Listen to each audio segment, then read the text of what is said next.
Safety Sarah here. So the other day I was at a mom's meeting and we were discussing some things that may or may not have happened on the bus. And I don't know if you guys know, but I used to be a bus driver. I drove school bus for a living. So I can give you a little bit of an inside scoop. What I want to talk about is when you suspect something's happening on the bus, you have the right as a parent or caregiver to request to view the tapes.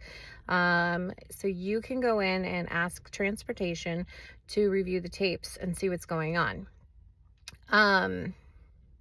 That can be very crucial information for you.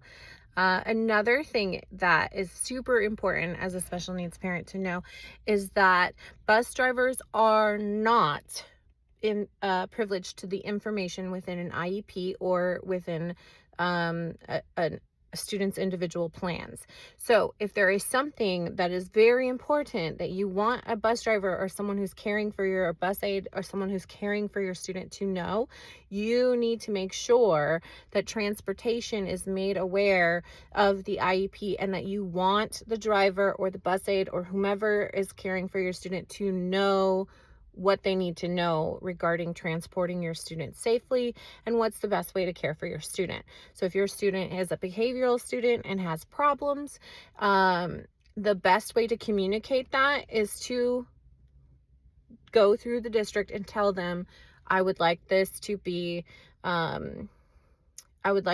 communicated to the transportation. And then when you meet your bus driver or your bus aide or whoever, you can then confirm with them that they know this information, it's been given to them.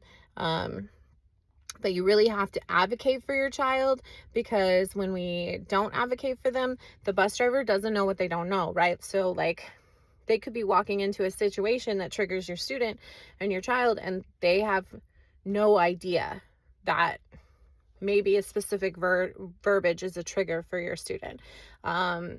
They don't know that. So they don't know what they don't know. You don't know what you don't know. So the best way is to get clear, concise communication and ask them directly to send the IEPs to the bus drivers. Otherwise, your bus driver does the best job to transport their students safely. They're doing their job as best they can. And give your bus drivers a hug, because that job is really hard, really hard. So love you guys. Bye.